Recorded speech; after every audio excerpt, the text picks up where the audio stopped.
ಇನ್ನು ಸಿದ್ದರಾಮಯ್ಯನವರು ಎಷ್ಟೇ ಸಮರ್ಥಿಸಿಕೊಂಡ್ರೂ ಕಾಂಗ್ರೆಸ್ ಪಕ್ಷದ ಒಳಗೆ ಮಾತ್ರ ಉತ್ತರಾಧಿಕಾರ ಸಿಕ್ಕಾಪಟ್ಟೆ ಜಾಸ್ತಿ ಆಗಿದೆ. ಜೊತೆಗೆ ಮುಸುಕಿನ ಗುದ್ದಾಟವೂ ಕೂಡ ಜೋರಾಗಿದೆ. ಈಗ ಇದನ್ನ ಹೆಂಗಾದ್ರೂ ಮಾಡಿ ಸಾಲ್ವ್ ಮಾಡಬೇಕಲ್ಲ. ಹಾಗಾಗಿ ಹೈಕಮಾಂಡ್ ಎಂಟ್ರಿ ಕೊಡುತ್ತೆ ಶೀಘ್ರದಲ್ಲೇ. ಈ ಮುಸುಕಿನ ಗುದ್ದಾಟಕ್ಕೆ ಮದ್ದೆರೆಯೋಕೆ ಹೈಕಮಾಂಡ್ ಎಂಟ್ರಿ ಆಗ್ತಾ ಇದೆ. ನೆಕ್ಸ್ಟ್ ಮಂತ್ 20ನೇ ತಾರೀಕು ರಾಜ್ಯಕ್ಕೆ ರಾಹುಲ್ ಗಾಂಧಿ ಅವರು ಭೇಟಿಯನ್ನು ಕೊಡ್ತಾ ಇದ್ದಾರೆ. ಗಮನಿಸಬಹುದು, 20ನೇ ತಾರೀಕು ಅಂತಂದ್ರೆ ಬಿಹಾರ ಎಲೆಕ್ಷನ್ ರಿಸಲ್ಟ್ ಬಂದ ಒಂದು 6 ದಿನ ಆದಮೇಲೆ ಸಿಎಂ ಡಿಸಿಎಂ ಆಪ್ತರ ನಡುವೆ ಟಾಕ್ ವಾರ್ ಜಾಸ್ತಿ ಆಗ್ತಾ ಇದೆ. ಗೊಂದಲಗಳಿದಾವೆ. ಅದಕ್ಕೆ ತೆರೆ ಎಳೆಯೋದಕ್ಕೆ ರಾಹುಲ್ ಗಾಂಧಿ ಅವರು ಬರ್ತಾ ಇದ್ದಾರೆ. ಯಾವುದೋ ಒಂದು ಕಾರ್ಯಕ್ರಮದ ನೆಪದಲ್ಲಿ ಆಗಮಿಸಿ ವಾರ್ನಿಂಗ್ ಕೊಡೋ ಸಾಧ್ಯತೆ ಇದೆ. ಯತೀಂದ್ರ ಸಿದ್ದರಾಮಯ್ಯನವರ ಹೇಳಿಕೆಯ ಬೆನ್ನಲ್ಲೇ ಕಾಂಗ್ರೆಸ್ನಲ್ಲಿ ಒಂದು ರೀತಿಯಾಗಿ ಕೋಲಾಹಲ ಕಂಪನ ಶುರುವಾಗಿದೆ.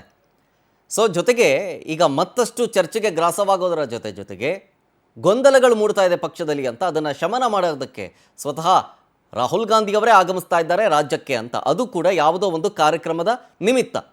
ಆ ಕಾರ್ಯಕ್ರಮದ ನಿಮಿತ್ತ ಬಂದು ರಾಜ್ಯ ಕಾಂಗ್ರೆಸ್ ನಾಯಕರಿಗೆ ವಾರ್ನಿಂಗ್ ಕೊಡೋದಾಗಿರ್ಬೋದು ಅಥವಾ ಅದನ್ನು ಸಾಲ್ವ್ ಮಾಡುವಂಥ ಪ್ರಯತ್ನಗಳನ್ನು ರಾಹುಲ್ ಗಾಂಧಿ ಅವರು ಮಾಡ್ತಾರೆ ಅಂತ. ನೋಡೋಣ ಏನಾಗುತ್ತೆ ಅಂತ ಇದ್ರ ಬಗ್ಗೆ. ಈ ಡೆವಲಪ್ಮೆಂಟ್ ಬಗ್ಗೆ ಮಾಹಿತಿಯನ್ನು ಪಡ್ಕೊಳ್ತೀನಿ ರೂಪೇಶ್ ಅವರ ಜೊತೆಗೆ. ರೂಪೇಶ್, ಈಗ ಮುಂದಿನ ತಿಂಗಳು 20ನೇ ತಾರೀಕು ರಾಹುಲ್ ಗಾಂಧಿ ಅವರು ರಾಜ್ಯಕ್ಕೆ ಭೇಟಿ ಕೊಡ್ತಾ ಇದ್ದಾರೆ. ಅದು ಕೂಡ ಬಿಹಾರ ಎಲೆಕ್ಷನ್ ರಿಸಲ್ಟ್ ಬಂದ 1 ವಾರಗಳ ನಂತರ.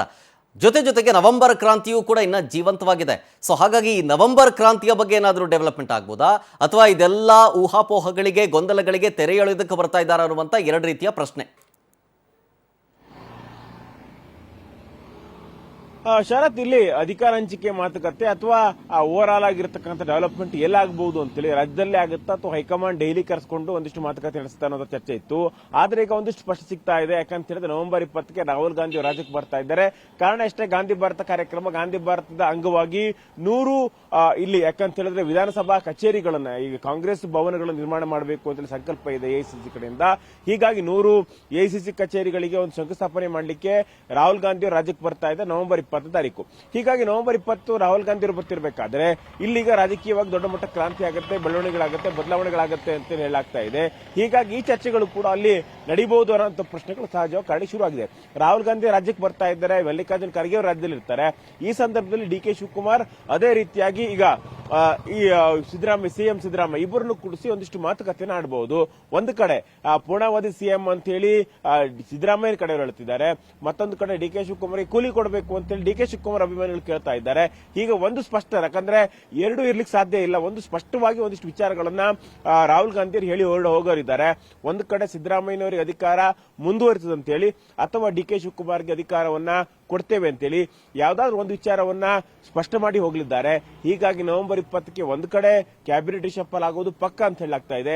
ಕ್ಯಾಬಿನೆಟ್ ರಿಷಫಲ್ ಆಗುವಾಗಲೇ ಎಲ್ಲಾ ವಿಚಾರಗಳು, ಯಾಕಂದ್ರೆ ಅಧಿಕಾರ ಹಂಚಿಕೆಯೂ ಕೂಡ ಚರ್ಚೆ ಆಗಬಹುದು ಅನ್ನುವಂತ ಒಂದಿಷ್ಟು ವಿಚಾರಗಳು ಕೂಡ ಮಾಹಿತಿ ಸಿಗ್ತಾ ಇದೆ.